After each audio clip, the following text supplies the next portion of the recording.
आजादी के 75 वर्ष पूर्ण होने पर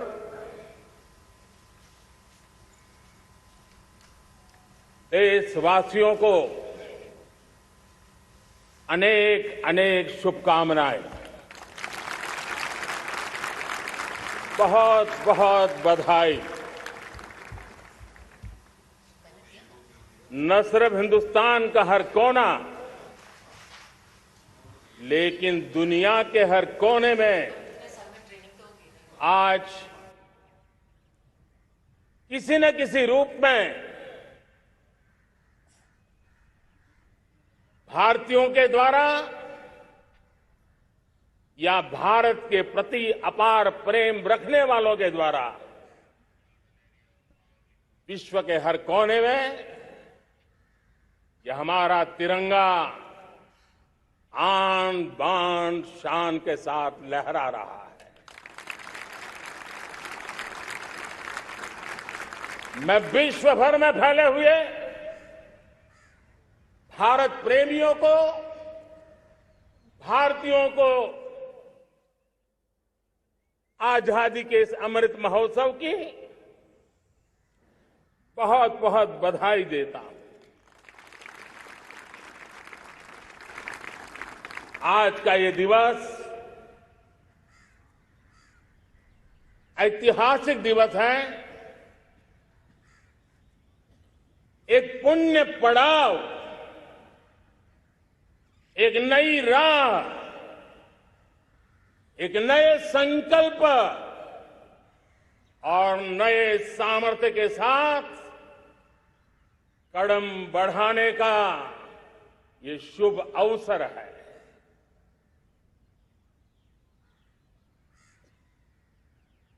आजादी के जंग में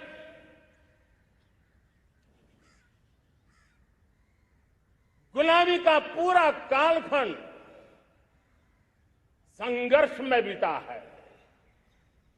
हिंदुस्तान का कोई कोना ऐसा नहीं था, कोई काल ऐसा नहीं था जब देशवासियों ने सैकड़ों सालों तक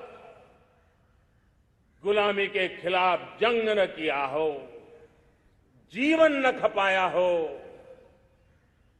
यातनाएं न झेली हो, आहुति न दी हो। आज हम सब देशवासियों के लिए ऐसे हर महापुरुष को, हर त्यागी को, हर बलिदानी को नमन करने का अवसर है, उनका ऋण स्वीकार करने का अवसर है और उनका स्मरण करते हुए उनके सपनों को जल्द से जल्द पूरा करने का संकल्प लेने का भी अवसर है।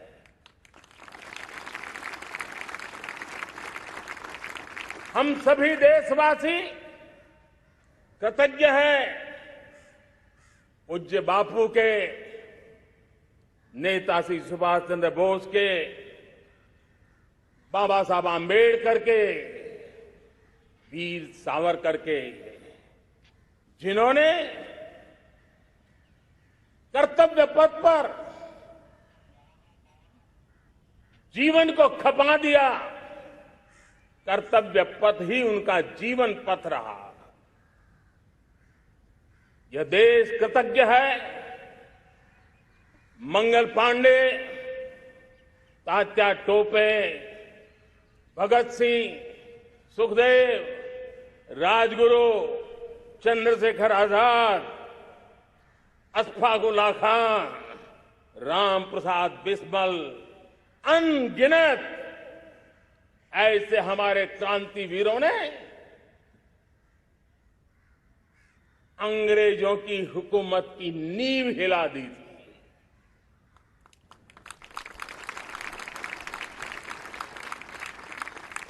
यह राष्ट्र कृतज्ञ है उन वीरांगनाओं के लिए,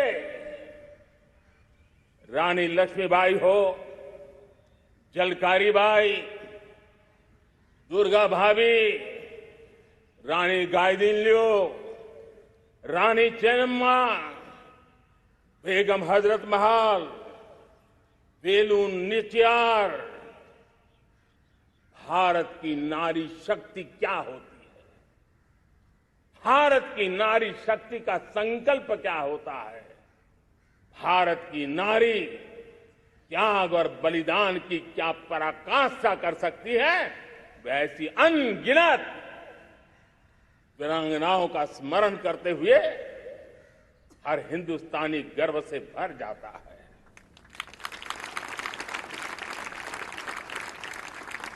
आजादी का जंग भी लड़ने वाले और आजादी के बाद देश बनाने वाले भी, डॉक्टर राजेंद्र प्रसाद जी हो, नेहरू जी हो, सरदार वल्लभ भाई पटेल, श्यामा प्रसाद मुखर्जी, लाल बहादुर शास्त्री, दीनदयाल उपाध्याय, जयप्रकाश नारायण, राम मनोहर लोहिया, आचार्य विनोबा भावे, नानाजी देशमुख, सुब्रमण्यम भारती, अनगिनत ऐसे महापुरुषों को आज नमन करने का अवसर है। जब आजादी के जंग की चर्चा करते हैं तो हम उन जंगलों में जीने वाले हमारे आदिवासी समाज का भी गौरव करना हम नहीं भूल सकते हैं। भगवान बिरसा मुंडा, सिद्धो कान्हू, अल्लूरी सीताराम राजू, गोविंद गुरु, अनगिनत नाम है जिन्होंने आजादी के आंदोलन की आवाज बन करके दूर सुदूर जंगलों में भी मेरे आदिवासी भाई बहनों में, माताओं में, युवकों में मातृभूमि के लिए जीने मरने की प्रेरणा जगाई। ये देश का सौभाग्य रहा है कि आजादी के जंग के कई रूप रहे हैं और उसमें एक रूप वो भी था जिसमें नारायण गुरु हो, स्वामी विवेकानंद हो, महर्षि अरविंदो हो, गुरुदेव रविंद्रनाथ टैगोर हो, ऐसे अनेक महापुरुष हिंदुस्तान के हर कोने में, हर काल में भारत की चेतना को जगाते रहे, भारत को चेतनवंत बनाते रहे। अमृत महोत्सव के दौरान देश ने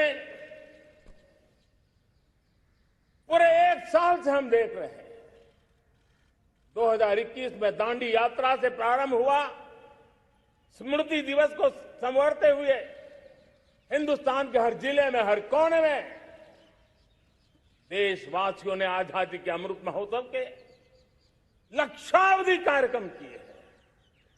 शायद इतिहास में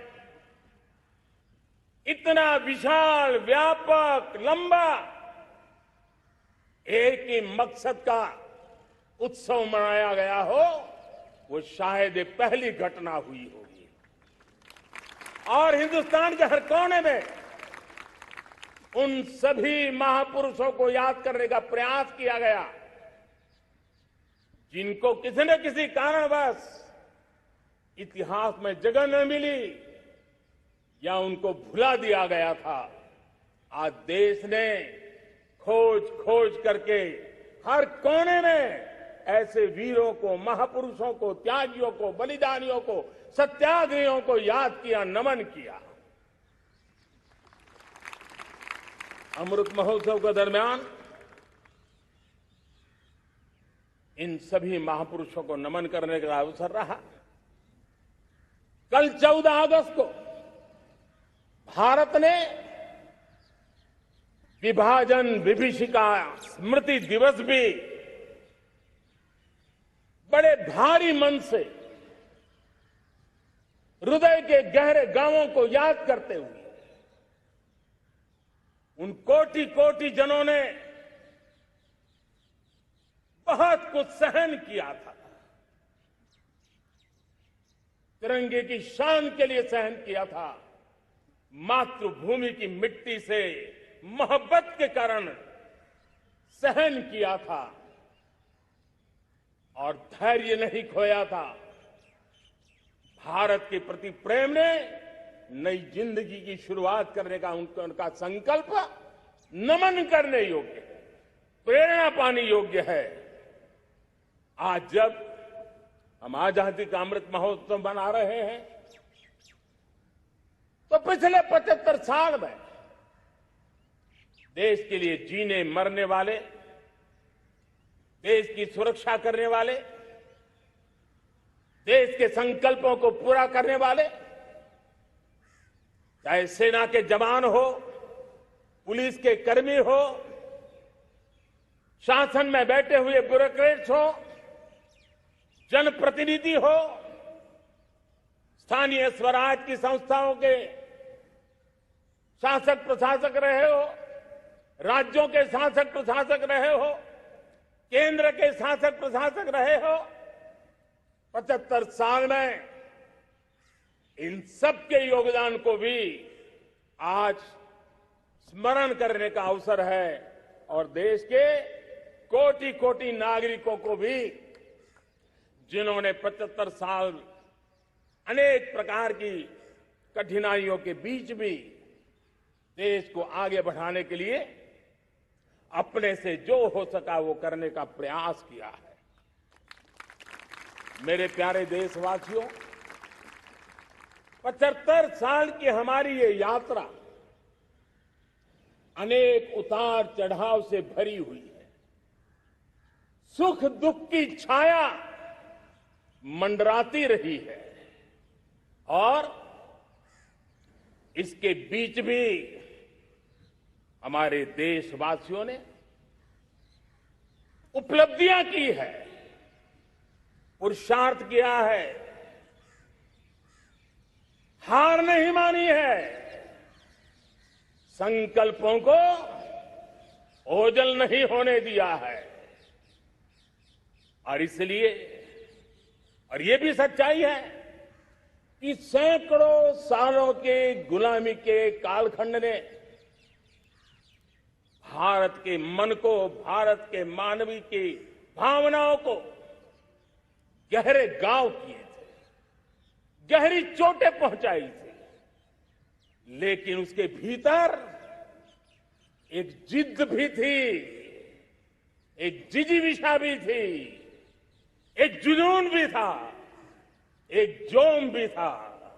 और उसके कारण अभावों के बीच में भी, उपहास के बीच में भी, और जब आजादी का जंग अंतिम चरण में था तो देश को डराने के लिए, निराश करने के लिए, हताश करने के लिए सारे उपाय किए गए थे।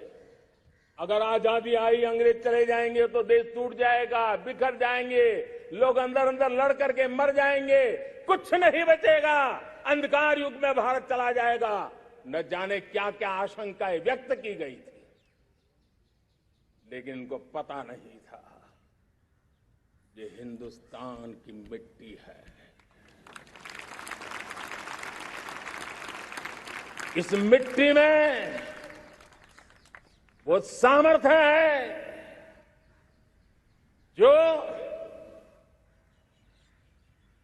शासकों से भी परे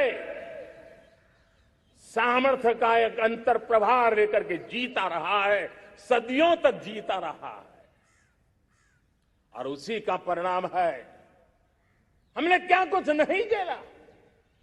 कभी अन्न का संकट झेला, कभी युद्ध के शिकार हो गए, आतंकवाद ने डगर डगर चुनौतियां पैदा की, निर्दोष नागरिकों को मौत के घाट उतार दिया गया, छद्म युद्ध चलते रहे, प्राकृतिक आपदाएं आती रही, सफलता विफलता, आशा निराशा, न जाने कितने पड़ाव आए हैं। लेकिन इन पड़ाव के बीच भी भारत आगे बढ़ता रहा।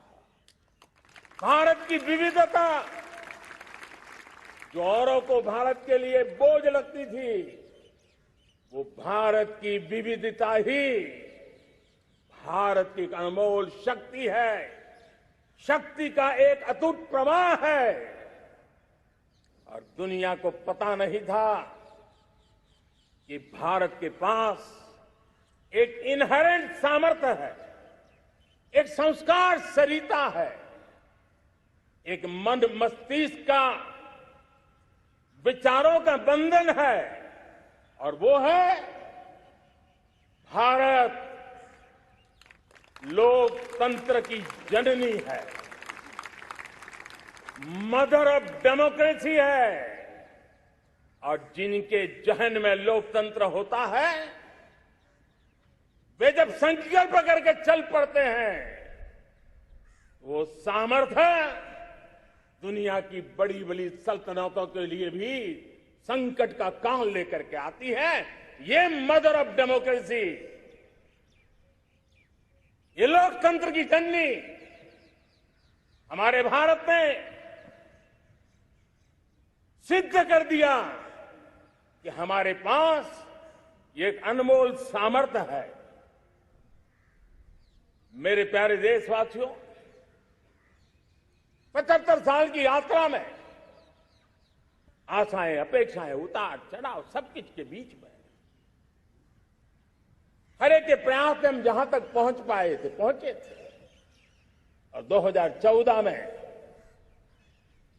देशवासियों ने मुझे दायित्व दिया। आजादी के बाद जन्मा हुआ मैं पहला व्यक्ति था जिसको लाल किले से देशवासियों का गौरवगान करने का अवसर मिला था।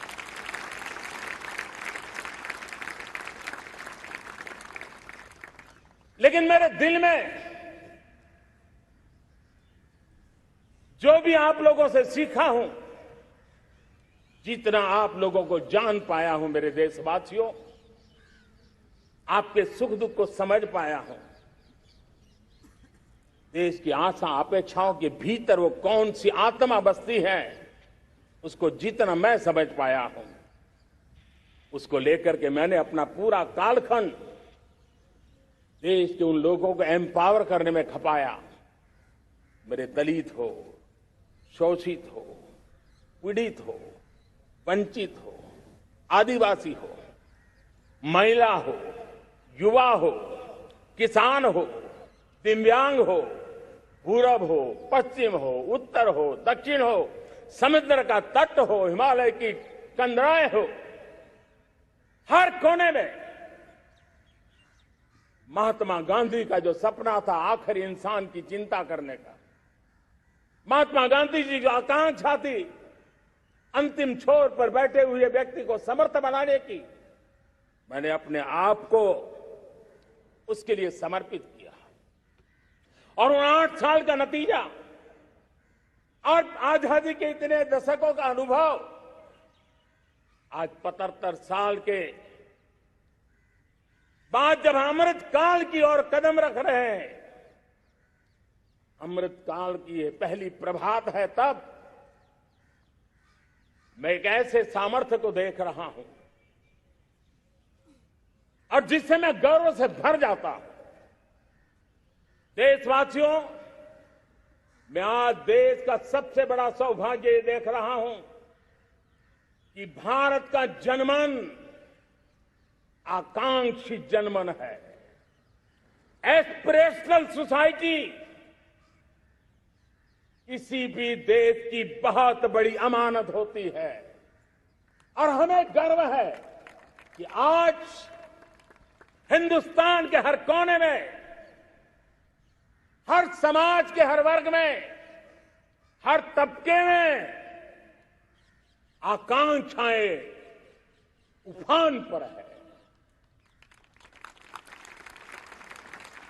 देश का हर नागरिक चीजें बदलना चाहता है, बदलते देखना चाहता है, लेकिन इंतजार करने को तैयार नहीं है, अपनी आंखों के सामने देखना चाहता है, कर्तव्य से जुड़ करके करना चाहता है, वो गति चाहता है, वो प्रगति चाहता है। 75 साल में संजोए हुए सारे सपने अपने ही आंखों के सामने पूरा करने के लिए वो लालायित है, उत्साहित है, उतावला भी है। कुछ लोगों को इसके कारण संकट हो सकता है, क्योंकि जब एस्पिरेशनल सोसाइटी होती है तब सरकारों को भी तलवार की धार पे चलना पड़ता है, सरकारों को भी समय के साथ दौड़ना पड़ता है। और मुझे विश्वास है, चाहे केंद्र सरकार हो, राज्य सरकार हो, स्थानीय स्वराज की संस्थाएं हो, किसी भी प्रकार की शासन व्यवस्था क्यों न हो, हर किसी को इन एस्पिरेशनल सोसाइटी को एड्रेस करना पड़ेगा। उनकी आकांक्षाओं के लिए हम ज्यादा इंतजार नहीं कर सकते। हमारे इस एस्पिरेशनल सोसाइटी ने लंबे अरसे तक इंतजार किया है, लेकिन अब वो अपनी आने वाली पीढ़ी को इंतजार में जीने के लिए मजबूर करने को तैयार नहीं है। और इसलिए ये अमृत काल का पहली प्रभात हमें उस एस्पिरेशनल सोसाइटी की आकांक्षाओं को पूरा करने के लिए एक बहुत बड़ा सुनहरा अवसर देकर के आई है। मेरे प्यारे देशवासियों, हमने पिछले दिनों देखा है, एक और ताकत का हमने अनुभव किया है, और वो है भारत में एक सामूहिक चेतना का पुनर्जागरण हुआ है। एक सामूहिक चेतना का पुनर्जागरण आजादी के इतने संघर्ष में से जो अमृत था वो अब संजोया जा रहा है, संकलित हो रहा है, संकल्प में परिवर्तित हो रहा है, पुरुषार्थ की पराकाष्ठा जुड़ रही है और सिद्धि का मार्ग नजर आ रहा है। ये चेतना, मैं समझता हूं कि चेतना का जागरण, ये पुनर्जागरण, ये हमारी सबसे बड़ी अमानत है। और ये पुनर्जागरण देखिए, 10 अगस्त तक लोगों को पता तक नहीं होगा शायद कि देश के भीतर कौन सी ताकत है, लेकिन पिछले 3 दिन से जिस प्रकार से तिरंगे झंडे को लेकर के, तिरंगा की यात्रा लेकर के देश चल पड़ा है, बड़े बड़े सोशल साइंस के एक्सपर्ट्स वे भी शायद कल्पना नहीं कर सकते कि मेरे भीतर के अंदर कितने, मेरे देश के भीतर कितना बड़ा सामर्थ्य है, एक तिरंगे झंडे ने दिखा दिया है। यह पुनर्चेतना, पुनर्जागरण का पल है। ये लोग समझ नहीं पाए हैं, जब देश जनता कर्फ्यू के लिए हिंदुस्तान का हर कोना निकल पड़ता है, तब उस चेतना की अनुभूति है। जब देश ताली थाली बजा करके कोरोना वॉरियर के साथ कंधे से कंधा मिला करके खड़ा हो जाता है, तब चेतना की अनुभूति होती है। जब दिया जला करके कोरोना वॉरियर की शुभकामना देने के लिए देश निकल पड़ता है, तब उस चेतना की अनुभूति होती है। दुनिया कोरोना के कालखंड में वैक्सीन लेना या न लेना, वैक्सीन काम का है कि नहीं है, उस उलझन में जी रहा था। उस समय मेरे देश के गांव गरीब भी 200 करोड़ डोज दुनिया को चौंका देने वाला काम करके दिखा देते हैं। यही चेतना है, यही सामर्थ्य है। इस सामर्थ्य ने आज देश को एक नई ताकत दी है। मेरे प्यारे भाइयों बहनों, तीसरा एक महत्वपूर्ण सामर्थ्य मैं देख रहा हूं, जैसे एस्पिरेशनल सोसाइटी, जैसे पुनर्जागरण, वैसे ही आजादी के इतने दशकों के बाद पूरे विश्व का भारत की तरफ देखने का नजरिया बदल चुका है। विश्व भारत की तरफ गर्व से देख रहा है, अपेक्षा से देख रहा है। समस्याओं का समाधान भारत की धरती पर दुनिया खोजने लगी है। दोस्तों, विश्व का ये बदलाव, विश्व की सोच में ये परिवर्तन 75 साल की हमारी अनुभव यात्रा का परिणाम है। हम जिस प्रकार से संकल्प लेकर चल पड़े हैं, दुनिया इसे देख रही है और आखिरकार विश्व भी उम्मीदें लेकर के जी रहा है। उम्मीदें पूरे करने का सामर्थ्य कहां पड़ा है, वो उसे दिखने लगा है। मैं इसे त्रिशक्ति के रूप में देखता हूं, 3 सामर्थ्य के रूप में देखता हूं। और ये त्रिशक्ति है एस्पिरेशन की, पुनर्जागरण की और विश्व की उम्मीदों की।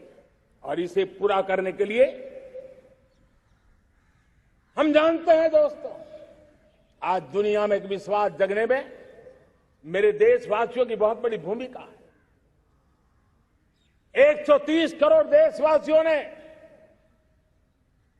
कई दशकों के अनुभव के बाद स्थिर सरकार का महत्व क्या होता है, राजनीतिक स्थिरता का महत्व क्या होता है, पॉलिटिकल स्टेबिलिटी दुनिया में किस प्रकार की ताकत दिखा सकती है, नीतियों में कैसा सामर्थ्य होता है, उन नीतियों पर विश्व का कैसे भरोसा बनता है, ये भारत ने दिखाया है और दुनिया भी इसे समझ रही है। और हम जब राजनीतिक स्थिरता हो, नीतियों में गतिशीलता हो, निर्णयों में तेजी हो, सर्वव्यापकता हो, सर्वसमावेशकता हो, तो विकास के लिए हर कोई भागीदार बनता है। हमने सबका साथ सबका विकास का मंत्र लेकर के हम चले थे, लेकिन देखते ही देखते देशवासियों ने सबका विश्वास और सबका प्रयास से उसमें और रंग भर दिए हैं। और इसलिए हमने देखा है हमारी सामूहिक शक्ति को, हमारे सामूहिक सामर्थ्य को हमने देखा है। आजादी का अमृत महोत्सव जिस प्रकार से बनाया गया, जिस प्रकार से हर जिले में 75 अमृत सरोवर बनाने का अभियान चल रहा है, गांव गांव के लोग जुड़ रहे हैं, कार सेवा कर रहे हैं, अपने प्रयत्नों से अपने गांव में जल संरक्षण के लिए बड़ा अभियान चला रहे हैं।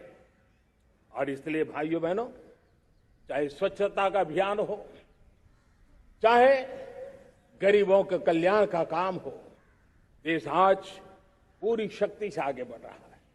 लेकिन भाइयों बहनों, हम लोग आजादी के अमृत काल में हमारी 75 साल की यात्रा को, उसका गौरवगान करते रहेंगे, अपनी ही पीठ थपथपाते रहेंगे, तो हमारे सपने कहीं दूर चले जाएंगे। और इसलिए 75 साल का कालखंड कितना ही शानदार रहा हो, कितने ही संकटों वाला रहा हो, कितने ही चुनौतियों वाला रहा हो, कितने ही सपने अधूरे दिखते हो, उसके बावजूद भी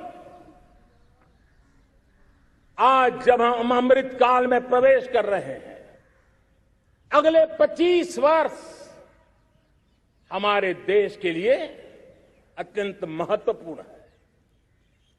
और इसलिए जब मैं आज मेरे सामने लाल किले पर से 130 करोड़ देशवासियों के सामर्थ्य का स्मरण करता हूं, उनके सपनों को देखता हूं, उनके संकल्पों की अनुभूति करता हूं, तो साथियों मुझे लगता है आने वाले 25 साल के लिए हमें उस 5 पंच प्राण पर अपनी शक्ति को केंद्रित करनी होगी, अपने संकल्पों को केंद्रित करना होगा, अपने सामर्थ्य को केंद्रित करना होगा। और हमें उन पंच प्राण को लेकर के 2047 जब आजादी के 100 साल होंगे, आजादी के दीवानों के सारे सपने पूरे करने का जिम्मा उठा करके चलना होगा। जब मैं पंच प्राण की बात करता हूं, तो पहला प्राण, अब देश बड़े संकल्प लेकर के ही चलेगा। बहुत बड़े संकल्प लेकर के चलना होगा और वो बड़ा संकल्प है विकसित भारत। अब उससे कुछ कम नहीं होना चाहिए। बड़ा संकल्प। दूसरा प्राण है किसी भी कोने में हमारे मन के भीतर, हमारे आदतों के भीतर गुलामी का एक भी अंश अगर भी अभी भी है तो उसको किसी भी हालत में बचने नहीं देना। अब 100%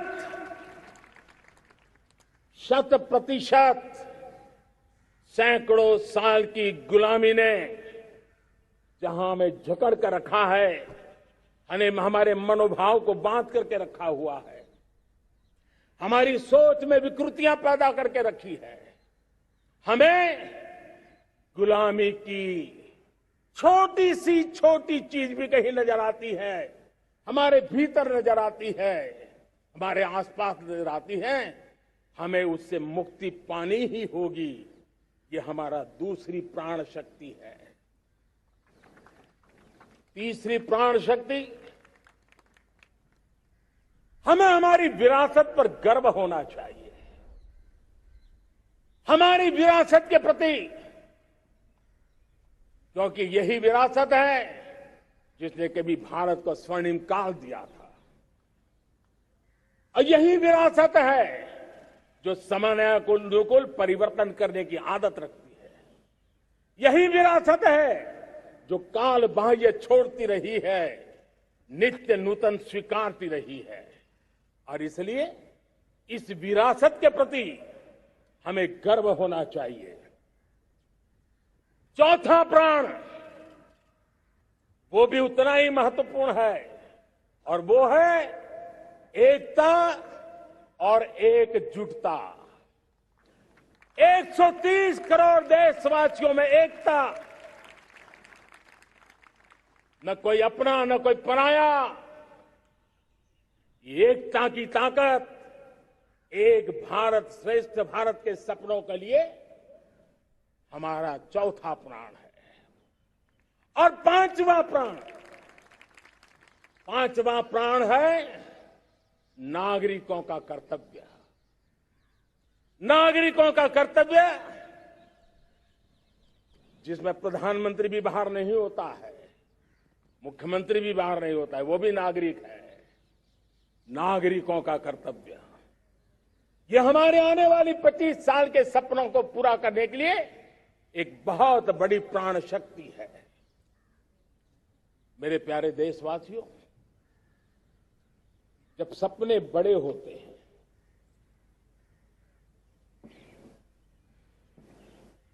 जब संकल्प बड़े होते हैं, तो पुरुषार्थ भी बहुत बड़ा होता है, शक्ति भी बहुत बड़ी मात्रा में जुट जाती है। अब कोई कल्पना कर सकता है कि देश 40-42 के कालखंड को याद कीजिए। देश उठ खड़ा हुआ था,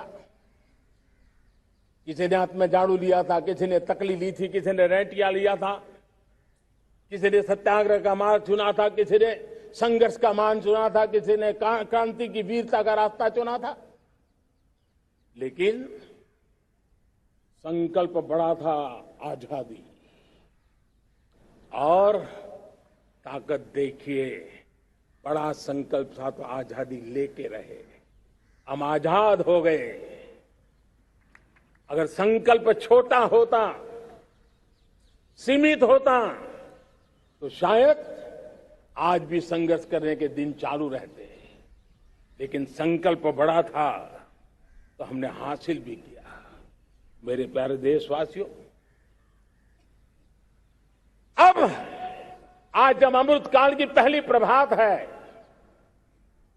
तो हमें इस 25 साल में विकसित भारत बना के रहना है। अपनी आंखों के सामने और जो 20, 22, 25 साल के नौजवान मेरे देश के मेरे सामने हैं, मेरे देश के नौजवानों, जब देश आजादी के 100 साल मनाएगा तब आप 50-55 के हुए होंगे। मतलब आपके जीवन का ये स्वर्णिम काल, आपकी उम्र के ये 25-30 साल भारत के सपनों को पूरा करने का काल है। आप संकल्प लेकर के मेरे साथ चल पड़िए साथियों, तिरंगे झंडे की शपथ लेकर के चल पड़िए। हम सब पूरी ताकत से लगे आए। बड़ा संकल्प, मेरा देश विकसित देश होगा, डेवलप कंट्री होगा। विकास के हर पैरामीटर में हम मानव केंद्रीय व्यवस्था को विकसित करेंगे। हमारे केंद्र में मानव होगा, हमारे केंद्र में के मानव की आशा आकांक्षाएं होगी। हम जानते हैं भारत जब बड़े संकल्प करता है तो करके भी दिखाता है। जब मैंने यहां स्वच्छता की बात कही थी मेरे पहले भाषण में, देश चल पड़ा, जिससे जहां हो सका स्वच्छता की ओर आगे बढ़ा और गंदगी के प्रति नफरत एक स्वभाव बनता गया। यही तो देश है जिसने इसको करके दिखाया है और कर भी रहा है, आगे भी कर रहा है।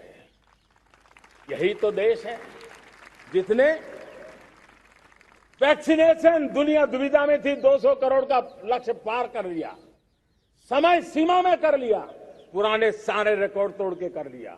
ये देश कर सकता है। हमने तय किया था देश को खाड़ी के तेल पर हम गुजारा करते हैं, झाड़ी के तेल की ओर कैसे बढ़े। 10% इथेनॉल ब्लेंडिंग का सपना बड़ा लगता था, पुराना इतिहास बताता था संभव नहीं है, लेकिन समय से पहले 10% इथेनॉल ब्लेंडिंग करके देश ने इस सपने को पूरा कर दिया। भाइयों बहनों, 2.5 करोड़ लोगों को इतने कम समय में बिजली कनेक्शन पहुंचाना छोटा काम नहीं था, देश ने करके दिखाया। लाखों परिवारों के घर में जल से नल, नल से जल, नल से जल पहुंचाने का काम आज देश तेज गति से कर रहा है। खुले में शौच से मुक्ति भारत के अंदर आज संभव हो पाया है। मेरे प्यारे देशवासियों, अनुभव कहता है कि एक बार हम सब संकल्प लेकर के चल पड़े तो हम निर्धारित लक्ष्यों को पार कर सकते हैं।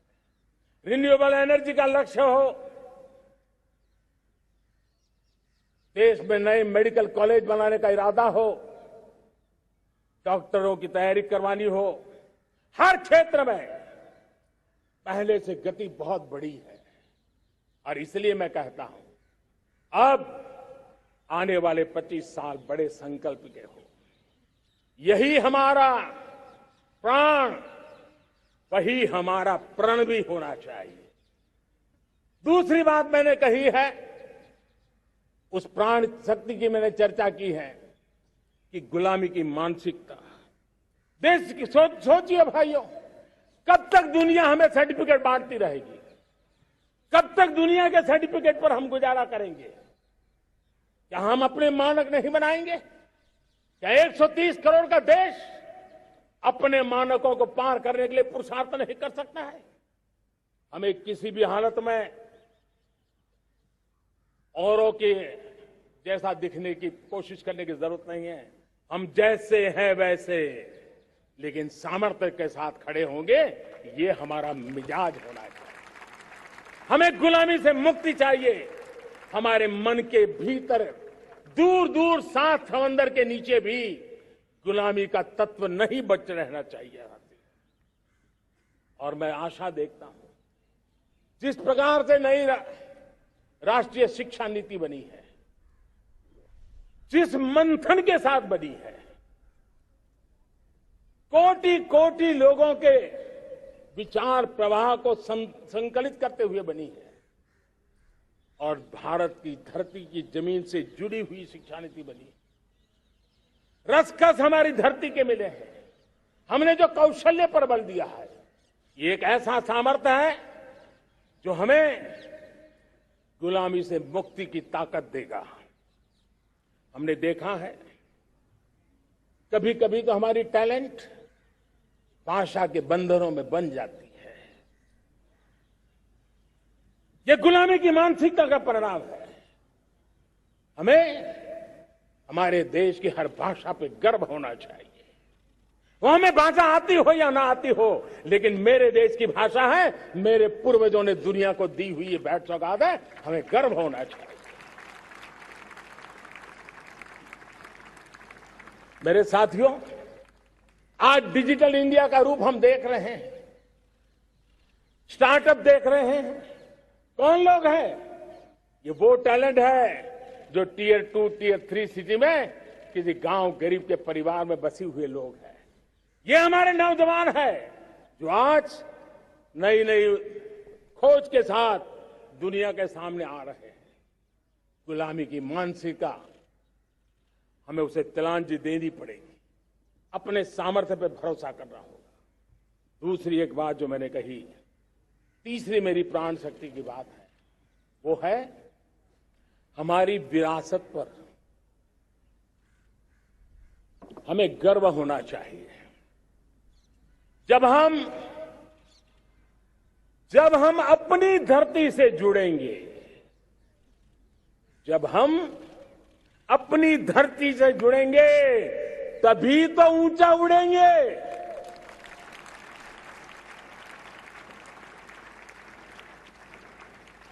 और जब हम ऊंचा उड़ेंगे तो हम विश्व को भी समाधान दे पाएंगे। हमने देखा है जब हम अपनी चीजों पे गर्व करते हैं। आज दुनिया होलिस्टिक हेल्थ केयर की चर्चा कर रही है, लेकिन जब होलिस्टिक हेल्थ केयर की चर्चा करती है तो उसकी नजर भारत के योग पर जाती है, भारत के आयुर्वेद पर जाती है, भारत की होलिस्टिक लाइफस्टाइल के पर जाती है। ये हमारी विरासत है, हम जो दुनिया को दे रहे हैं। दुनिया आज उससे प्रभावित हो रही है। अब हमारी ताकत देखिए,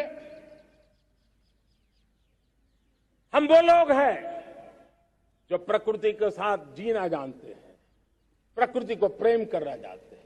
आज विश्व पर्यावरण की जो समस्याओं से जूझ रहा है, हमारे पास वो विरासत है। ग्लोबल वार्मिंग की समस्याओं के समाधान का रास्ता हम लोगों के पास है, हमारे पूर्वजों ने दिया हुआ है। जब हम लाइफस्टाइल की बात करते हैं, एनवायरमेंट फ्रेंडली लाइफस्टाइल की बात करते हैं, हम लाइफ मिशन की बात करते हैं, तो दुनिया का ध्यान आकर्षित करते हैं। हमारे पास एक सामर्थ्य है। हमारा बड़ा धान, मोटा धान, मिलेट, हमारे यहां तो घर घर की चीज रही है। ये हमारी विरासत है। हमारे छोटे किसानों के परिश्रम से छोटी छोटी जमीन के टुकड़ों में फलने फूलने वाली हमारे धान। आज दुनिया अंतर्राष्ट्रीय स्तर पर मिलेट ईयर मनाने के लिए आगे बढ़ रही है। मतलब हमारी विरासत को आज दुनिया, हम उस पर गर्व करना सीखे। हमारे पास दुनिया को बहुत कुछ देना है। हमारे फैमिली वैल्यूज, विश्व के सामाजिक तनाव की जब चर्चा हो रही है, व्यक्तिगत तनाव की चर्चा होती है तो लोगों को योग दिखता है, सामूहिक तनाव की बात होती है तब भारत की पारिवारिक व्यवस्था दिखती है। संयुक्त परिवार की एक पूंजी सदियों से हमारी माताओं बहनों के त्याग बलिदान के कारण परिवार नाम की जो व्यवस्था विकसित हुई, ये हमारी विरासत है। इस विरासत पर हम गर्व कैसे करें? हम तो वो लोग हैं जो जीव में भी शिव देखते हैं। हम वो लोग हैं जो नर में नारायण देखते हैं। हम वो लोग हैं जो नारी तो नारायणी कहते हैं। हम वो लोग हैं जो पौधे में परमात्मा देखते हैं। हम वो लोग हैं जो नदी को मां मानते हैं। हम वो लोग हैं जो हर कंकर में शंकर देखते हैं। यह हमारा सामर्थ्य है। हर नदी में मां का रूप देखते हैं। पर्यावरण की इतनी व्यापकता, विशालता, ये हमारा गौरव। हम विश्व के सामने जब खुद गर्व करेंगे तो दुनिया करेगी। भाइयों बहनों, हम वो लोग हैं जिसने दुनिया को वसुधैव कुटुंबकम का मंत्र दिया। हम वो लोग हैं जो दुनिया को कहते हैं एकम सत विप्रहा वदंती, आज जो होलियर देन दाऊ का जो संकट चल रहा है, तुझसे बड़ा मैं हूं, ये जो तनाव का कारण बना हुआ है, दुनिया को एकम सत विप्रादा बहुधा वदंती का ज्ञान देने वाली विरासत हमारे पास है। जो कहते हैं सत्य एक है, जानकार लोग उसको अलग अलग तरीके से कहते हैं। ये गौरव हमारा है। हम लोग हैं जो कहते हैं यत पिंडे तद ब्रह्मांडे। कितनी बड़ी सोच है। जो ब्रह्मांड में है वो हर जीव मात्र में है। यत पिंडे तद ब्रह्मांडे, ये कहने वाले हम लोग हैं। हम वो लोग हैं जितने दुनिया का कल्याण देखा है। हम जन कल्याण से जग कल्याण के राही रहे हैं। जन कल्याण से जग कल्याण की राह पर चलने वाले हम लोग जब दुनिया की कामना करते हैं तब कहते हैं सर्वे अपनी सुखिनो सन्तु सर्वे सन्तु निरामया। सबके सुख की बात, सबके आरोग्य की बात करना, ये हमारी विरासत है। और इसलिए हम बड़ी शान के साथ हमारी इस विरासत का गर्व करना सीखें। ये प्राण शक्ति है हमारी, जो हमें 25 साल के सपनों पूरा करने के लिए जरूरी है। उसी प्रकार से मेरे प्यारे देशवासियों, एक और महत्वपूर्ण विषय है एकता, एकजुटता। इतने बड़े देश को, उसकी विविधता को हमें सेलिब्रेट करना है। इतने पंथ परंपराएं, ये हमारे आन बान शान है। कोई नीचा नहीं, कोई ऊंचा नहीं है, सब बराबर है। कोई मेरा नहीं, कोई पराया नहीं, सब अपने हैं। ये भाव एकता के लिए बहुत जरूरी है। घर में भी एकता की नींव तभी रखी जाती है जब बेटे बेटी एक समान हो। अगर बेटे बेटी एक समान नहीं होंगे तो एकता के मंत्र नहीं गूंज सकते हैं। जेंडर इक्वलिटी हमारी एकता के लिए पहली शर्त।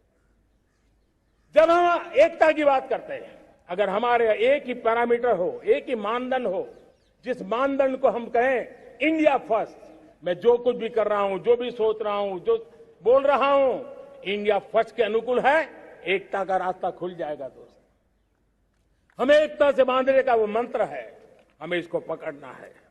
मुझे पूरा विश्वास है कि हम समाज के अंदर ऊंच नीच के भेदभावों से, मेरे तेरे के भेदभावों से हम सबकी पुजारी बने। श्रमेव जयते कहते हैं हम, श्रमिक का सम्मान, ये हमारा स्वभाव होना चाहिए। लेकिन भाइयों बहनों, मैं लाल किले से मेरी एक पीड़ा और कहना चाहता हूं। ये दर्द मैं कहे बिना नहीं रह सकता।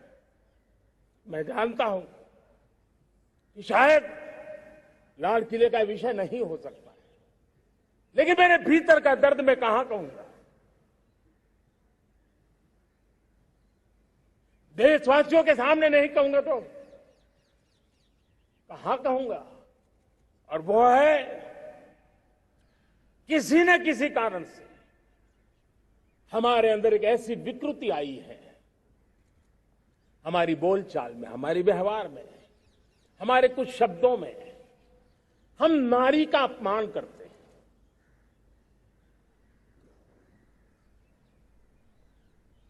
क्या हम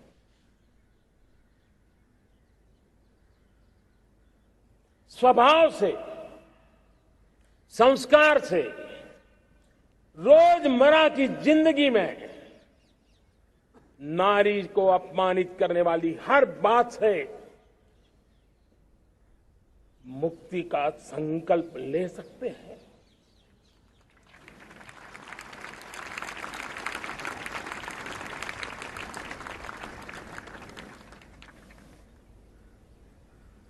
नारी का गौरव राष्ट्र के सपने पूरे करने में बहुत बड़ी पूंजी बनने वाला है। ये सामर्थ्य मैं देख रहा हूं और इसलिए मैं इस बात का आग्रही हूं। मेरे प्यारे देशवासियों, मैं 5वीं प्राण शक्ति की बात करता हूं और वो 5वीं प्राण शक्ति है नागरिक का कर्तव्य। दुनिया में जिन जिन देशों ने प्रगति की है, जिन जिन देशों ने कुछ अचीव किया है, व्यक्तिगत जीवन में भी जिसने अचीव किया है, कुछ बातें उभर करके सामने आती हैं। एक, अनुशासित जीवन। दूसरा, कर्तव्य के प्रति समर्पण।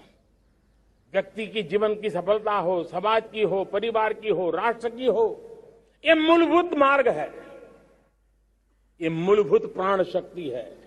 और इसलिए हमें कर्तव्य पर बल देना ही होगा। यह शासन का काम है कि बिजली 24 घंटे पहुंचाने के लिए प्रयास करे, लेकिन ये नागरिक का कर्तव्य है कि जितनी ज्यादा यूनिट बिजली बचा सकते बचाएं। हर खेत में पानी पहुंचाना सरकार की जिम्मेवारी है, सरकार का प्रयास है, लेकिन पर ड्रॉप मोर क्रॉप, पानी बचाते हुए आगे बढ़ना, मेरे हर खेत से आवाज उठनी चाहिए।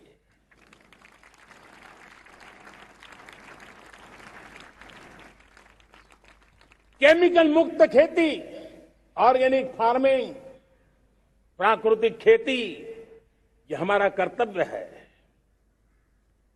साथियों, चाहे पुलिस हो या पीपल हो, शासक हो या प्रशासक हो,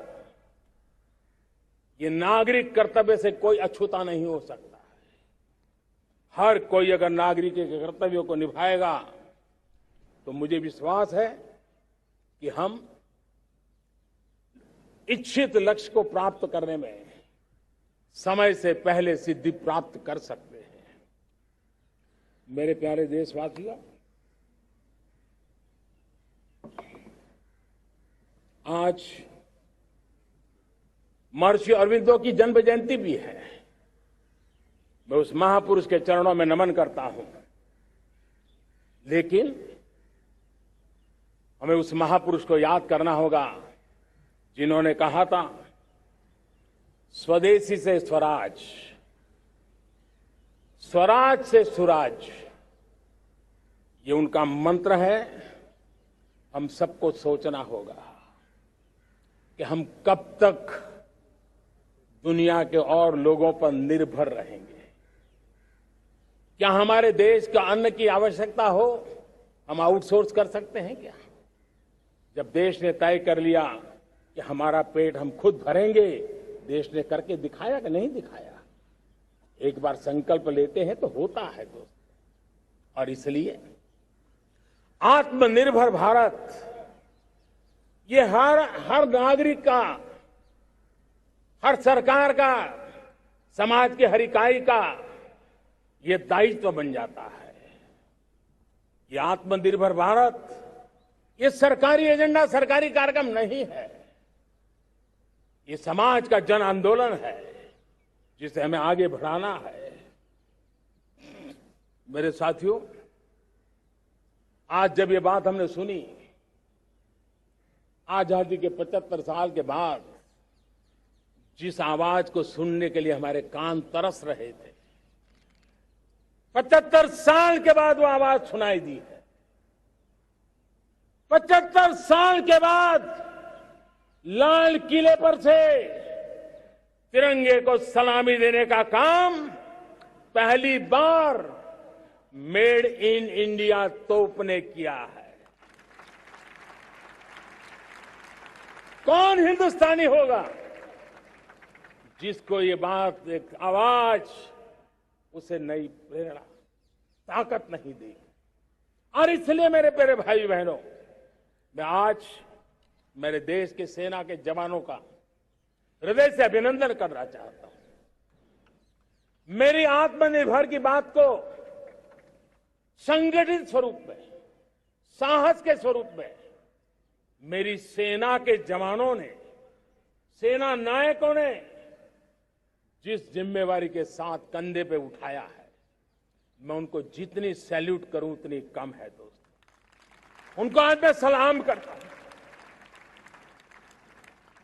क्योंकि सेना का जवान मौत को मुट्ठी में लेकर के चलता है। मौत और जिंदगी के बीच में कोई फासला ही नहीं होता है, और तब बीच में वो डट करके खड़ा होता है। और वो मेरा सेना का जवान तय करे कि हम 300 ऐसी चीजों आप लिस्ट करते हैं जो हम विदेश से नहीं लाएंगे हमारे देश की। ये संकल्प छोटा नहीं है। मुझे इस संकल्प में भारत के आत्मनिर्भर भारत के उज्जवल भविष्य के वो बीज मैं देख रहा हूं जो इस सपने को वटवृक्ष में परिवर्तित करने वाले हैं। सैल्यूट, सैल्यूट, मेरे सेना के अधिकारियों को सैल्यूट।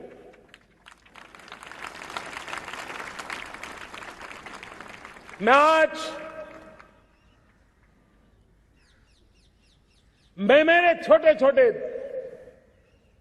बालकों को 5 साल 7 साल की आयु के बालक, उनको भी सैल्यूट करना चाहता हूं, उनको भी सलाम करना चाहता हूं। जब देश के सामने चेतना जगी,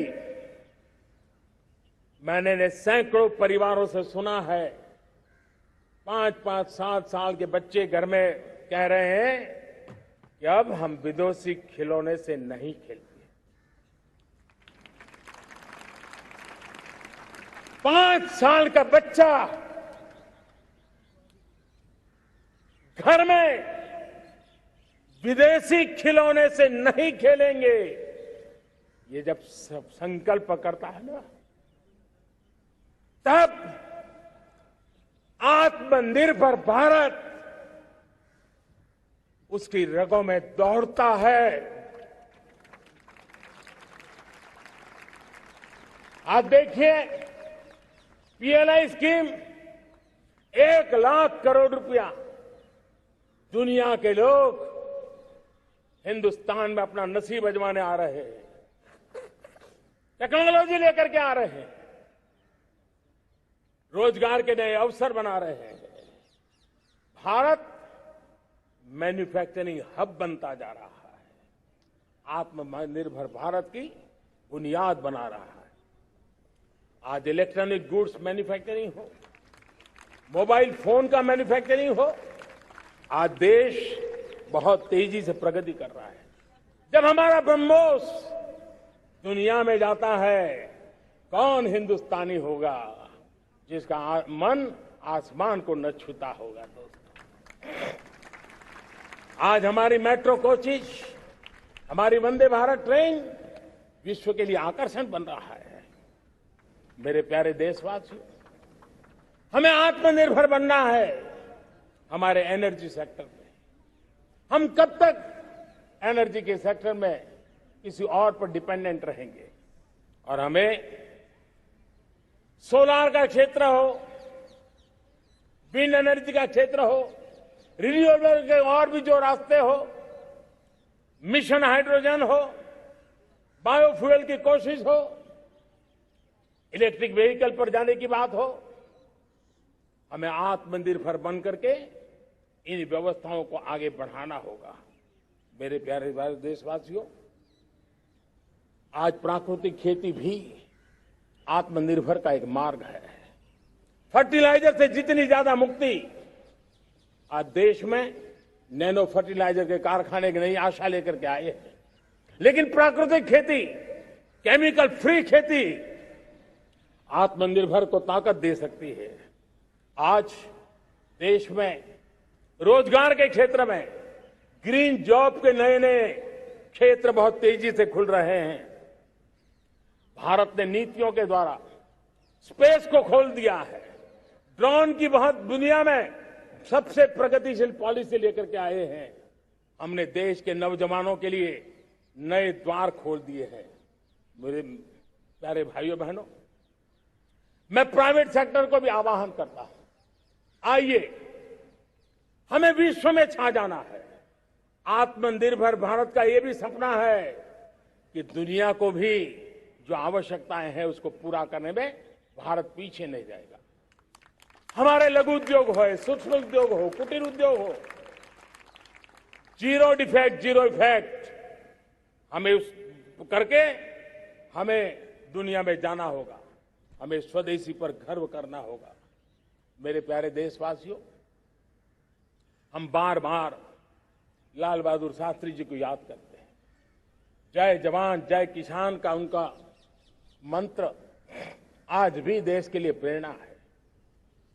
बाद में अटल बिहारी वाजपेयी जी ने जय विज्ञान कह करके उसमें एक कड़ी जोड़ दी थी और देश ने उसको प्राथमिकता दी थी। लेकिन अब अमृतकाल के लिए एक और अनिवार्यता है और वो है जय अनुसंधान।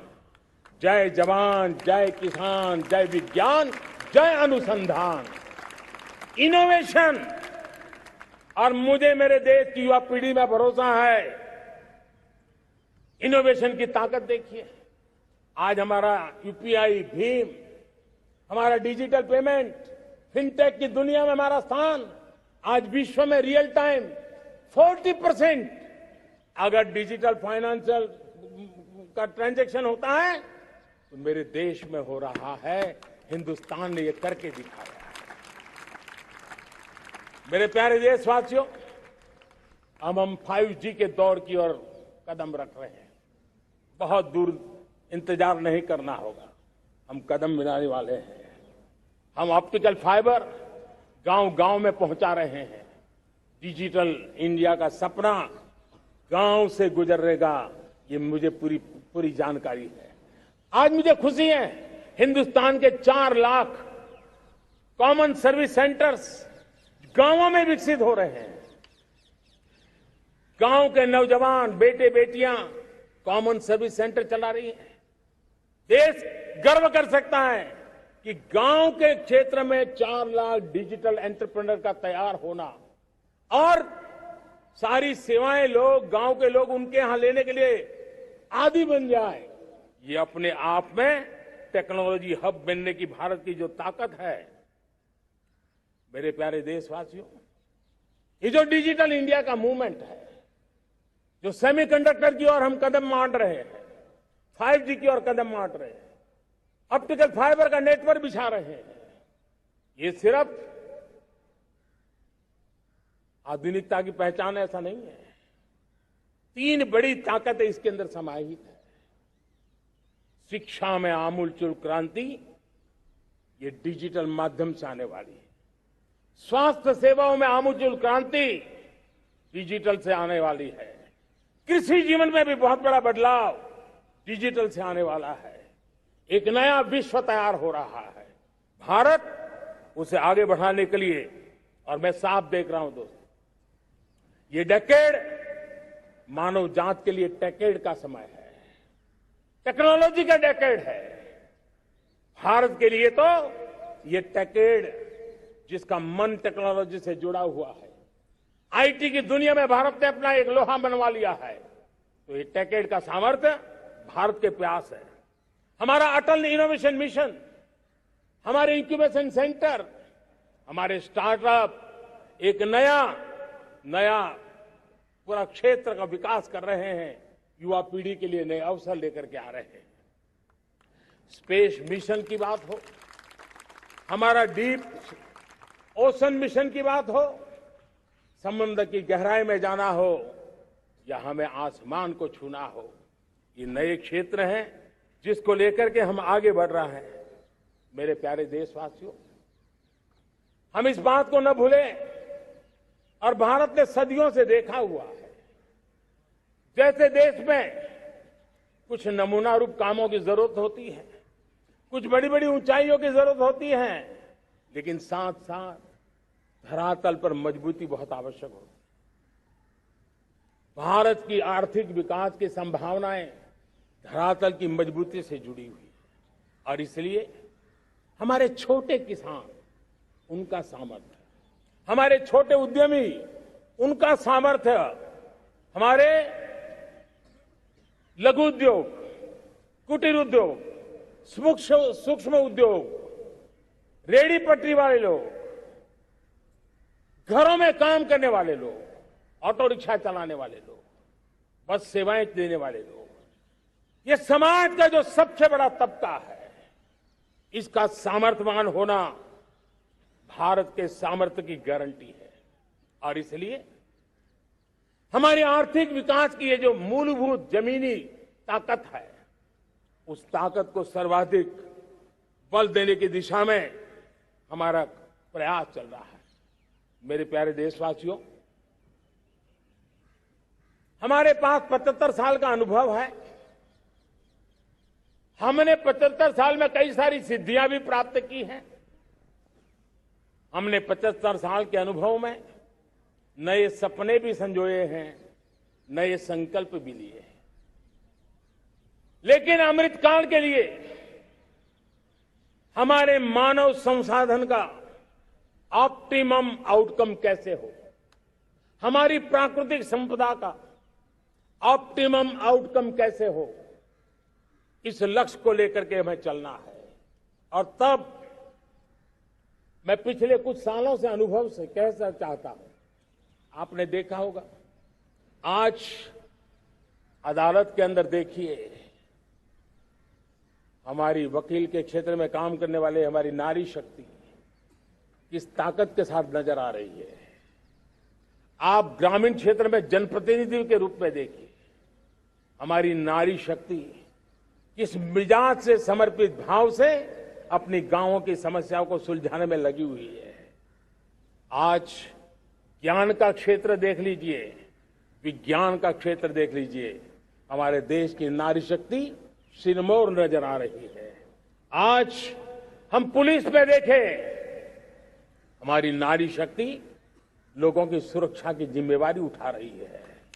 हम जीवन के हर क्षेत्र में देखें, खेलकूद का मैदान देखें या युद्ध की भूमि देखें, भारत की नारी शक्ति एक नए सामर्थ्य, नए विश्वास के साथ आगे आ रही है।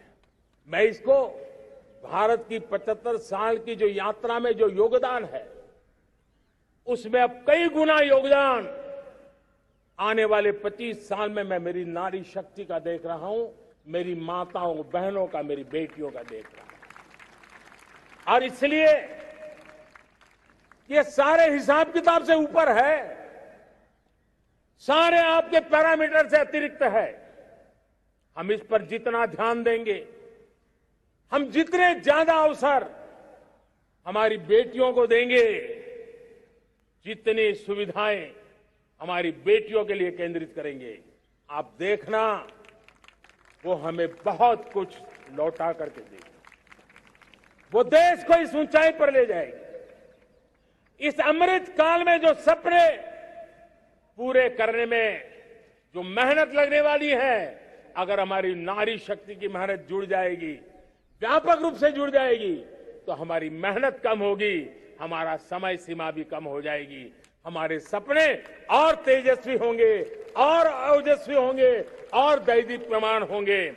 और इसलिए आइए साथियों, हम जिम्मेवारियों को लेकर आगे बढ़े। मैं आज भारत के संविधान के निर्माताओं का भी धन्यवाद करना चाहता हूं, तो उन्होंने जो हमें फेडरल स्ट्रक्चर दिया है, उसके स्पिरिट को बनाते हुए, उसकी भावनाओं का आदर करते हुए हम कंधे से कंधा मिला करके इस अमृत काल में चलेंगे, तो सपने साकार होकर के रहेंगे। कार्यक्रम भिन्न हो सकते हैं, कार्यशैली भिन्न हो सकती है, लेकिन संकल्प भिन्न नहीं हो सकते।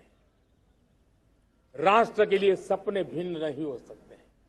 आइए हम एक ऐसे युग के अंदर आगे बढ़े। मुझे याद है, जब मैं गुजरात का मुख्यमंत्री था, केंद्र में हमारे विचार की सरकार नहीं थी, लेकिन मेरे गुजरात में हर जगह पे मैं एक ही मंत्र लेके चलता था कि भारत के विकास के लिए गुजरात का विकास, भारत का विकास हम कहीं पर भी हो, हम सबके मन मस्तिष्क में रहना चाहिए। हमारे देश के कई राज्य हैं जिन्होंने देश को आगे बढ़ाने में बहुत भूमिका अदा की है, नेतृत्व किया है, कई क्षेत्रों में उदाहरण काम किए हैं। ये हमारे फेडरलिज्म को ताकत देते हैं। लेकिन आज समय की मांग है कि हमें कोऑपरेटिव फेडरलिज्म के साथ साथ कोऑपरेटिव कॉम्पिटिटिव फेडरलिज्म की जरूरत है। हमें विकास की स्पर्धा की जरूरत है। हर राज्य को लगना चाहिए वो राज्य आगे निकल गया, मैं इतनी मेहनत करूंगा, मैं आगे निकल जाऊंगा। उसने ये 10 अच्छे काम किए हैं, मैं 15 अच्छे काम करके दिखाऊंगा। उसने 3 साल में पूरा किया है, मैं 2 साल में करके दिखाऊंगा। हमारे राज्यों के बीच में, हमारी सर्विस सरकार की सभी इकाइयों के बीच में वो स्पर्धा का वातावरण चाहिए जो हमें विकास की नई ऊंचाइयों पर ले जाने के लिए प्रयास करे। मेरे प्यारे देशवासियों, इस 25 वर्ष का अमृतकाल के लिए जब हम चर्चा करते हैं, तब मैं जानता हूं चुनौतियां अनेक हैं, मर्यादाएं अनेक हैं, मुसीबतें भी हैं, बहुत कुछ है। हम इसको कम नहीं आंकते हैं, रास्ते खोजते हैं, लगातार कोशिश कर रहे हैं। लेकिन 2 विषयों को तो मैं यहां आज चर्चा करना चाहता हूं। चर्चा अनेक विषयों पर हो सकती है, लेकिन मैं अभी समय की सीमा के कारण 2 विषयों पर चर्चा करता हूं। और मैं मानता हूं हमारे इन सारी चुनौतियों को कारण, विकृतियों के कारण, बीमारियों के कारण इस 25 साल का अमृतकाल, उस पर शायद अगर हमने समय रहते नहीं चेते, समय रहते समाधान नहीं किए, तो वो ये विकराल रूप ले सकते हैं। और इसलिए मैं सबकी चर्चा न करते हुए 2 पर जरूर चर्चा करना चाहता हूं। एक है भ्रष्टाचार, दूसरा है भाई भतीजावाद, परिवारवाद। भारत जैसे लोकतंत्र में जहां लोग गरीबी से जूझ रहे हैं, जब ये तरफ से देखते हैं कि एक तरफ वो लोग हैं जिनके पास रहने के लिए जगह नहीं है, दूसरी पर वो तरफ लोग हैं जिनको अपना चोरी किया हुआ माल रखने के लिए जगह नहीं है, ये स्थिति अच्छी नहीं है। और इसलिए हमें भ्रष्टाचार के खिलाफ पूरी ताकत से लड़ना है। पिछले 8 वर्षों में डायरेक्ट बेनिफिट ट्रांसफर के द्वारा, आधार, मोबाइल, इन सारे आधुनिक व्यवस्थाओं का उपयोग करते हुए 2 लाख करोड़ रुपए जो गलत हाथों में जाते थे, उसको बचा करके देश की भलाई के लिए काम लगाने में हम सफल हुए हैं। जो लोग पिछली सरकारों में बैंकों को लूट लूट करके भाग गए, उनकी संपत्तियां जब्त कर करके वापस लाने की कोशिश कर रहे हैं। कईयों को जेलों में जीने के लिए मजबूर करके रखा हुआ है। हमारी कोशिश है जिन्होंने देश को लूटा है उनको लौटाना पड़े, वो स्थिति हम पैदा करेंगे। भाइयों बहनों, अब भ्रष्टाचार के खिलाफ मैं साफ देख रहा हूं कि हम एक निर्णायक कालखंड में कदम रख रहे हैं। बड़े बड़े चमरबंदी भी बच नहीं पाएंगे। इस मिजाज के साथ भ्रष्टाचार के खिलाफ एक निर्णायक कालखंड में अब हिंदुस्तान कदम रख रहा है। और मैं लाल किले की प्राचीर से बड़ी जिम्मेवारी के साथ कह रहा हूं। और इसलिए भाइयों बहनों, भ्रष्टाचार दीमक की तरह देश को खोखला कर रहा है। मुझे इसके खिलाफ लड़ाई लड़नी है, लड़ाई को तेज करना है, निर्णायक मोड़ पे लेकर के ही जाना है। तब मेरे 130 करोड़ देशवासी, आप मुझे आशीर्वाद दीजिए, आप मेरा साथ दीजिए। मैं आज आपसे साथ मांगने आया, आपका सहयोग मांगने आया हूं, ताकि मैं इस लड़ाई को लड़ पाऊं, इस लड़ाई को देश जीत पाए और सामान्य नागरिक की जिंदगी भ्रष्टाचार ने तबाह करके रखी हुई है। मैं मेरे इन सामान्य नागरिक की जिंदगी को फिर से शान बान शान के लिए जीने के लिए रास्ता बनाना चाहता हूं। और इसलिए मेरे प्यारे देशवासियों, ये चिंता का विषय है कि आज देश में भ्रष्टाचार के प्रति नफरत तो दिखती है, व्यक्त भी होती हैं, लेकिन कभी कभी भ्रष्टाचारियों के प्रति उदारता बरती जाती है। किसी भी देश में ये शोभा नहीं देगा।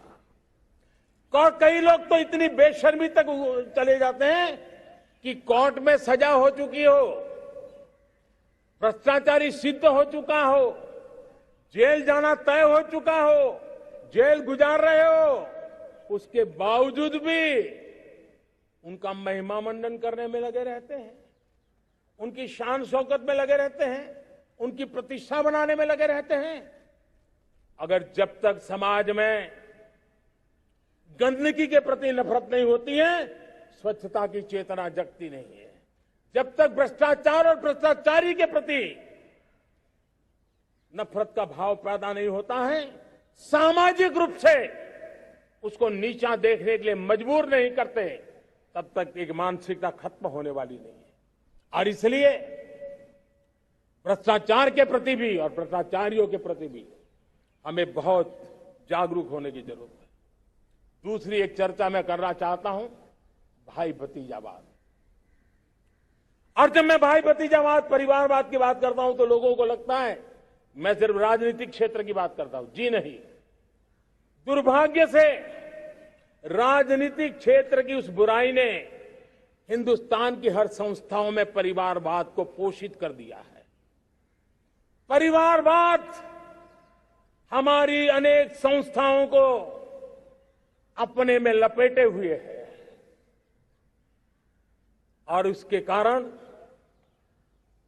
मेरे देश की टैलेंट को नुकसान होता है, मेरे देश के सामर्थ्य को नुकसान होता है। जिनके पास अवसर की संभावनाएं हैं, वो परिवारवाद, भाई भतीजे के बाद बाहर रह जाता है।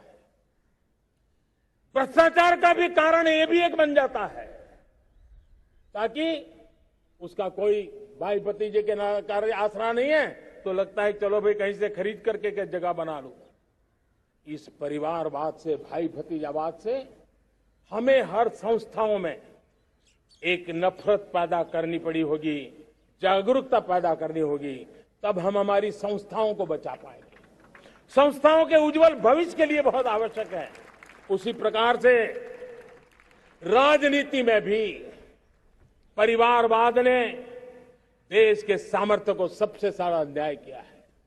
परिवारवादी राजनीति परिवार की भलाई के लिए होती है, उसको देश की भलाई से कोई लेना देना नहीं होता है। और इसलिए लाल किले की प्राचीर से तिरंगे झंडे के आन बान शान के नीचे भारत के संविधान का स्मरण करते हुए मैं देशवासियों को खुले मन से कहना चाहता हूं, आइए हिंदुस्तान के राजनीति के शुद्धिकरण के लिए भी, हिंदुस्तान की सभी संस्थाओं के शुद्धिकरण के लिए भी हमें देश को इस परिवारवादी मानसिकता से मुक्ति दिला करके योग्यता के आधार पर देश को आगे ले जाने की ओर बढ़ना होगा।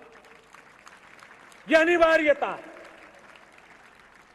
वरना हर किसी का मन कुंठित रहता है कि मैं उसके लिए योग्य था, मुझे नहीं मिला क्योंकि मेरा कोई चाचा, मामा, पिता, दादा, दादी, नाना, नानी कोई वहां थे नहीं।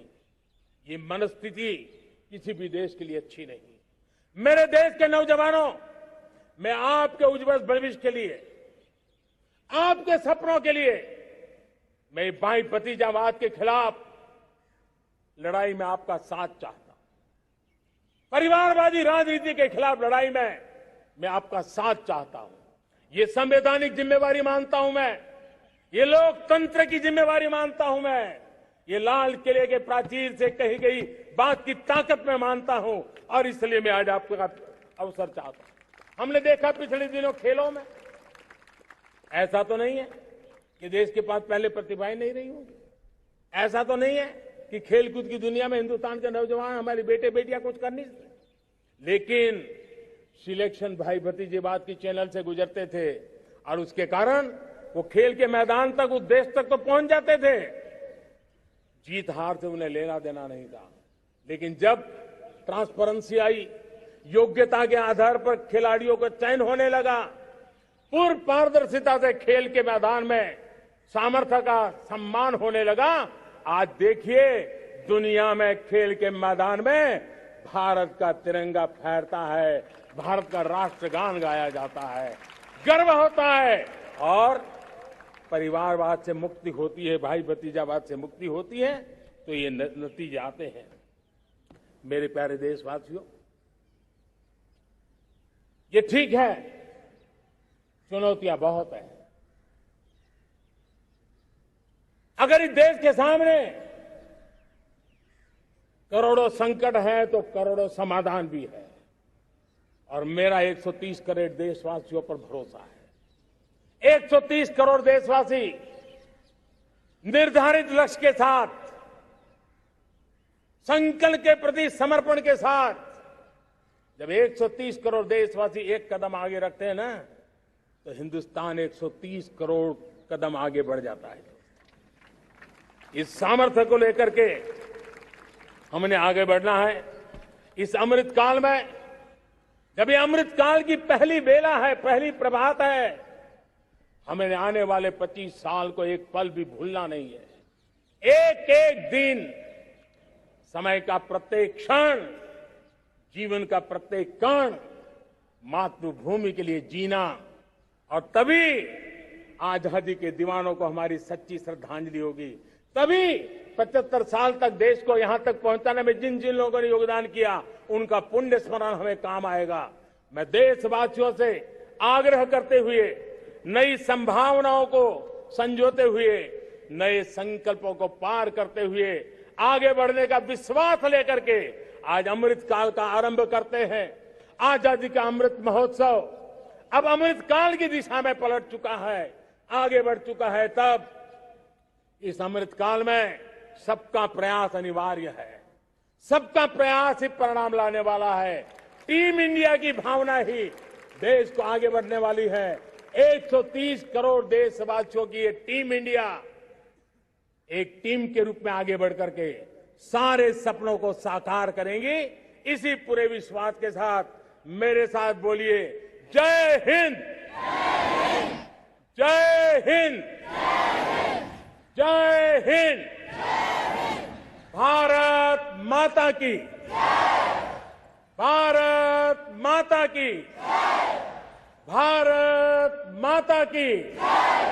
वंदे, वंदे, वंदे।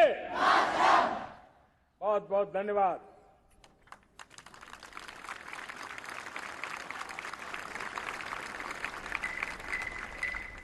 जनगण मन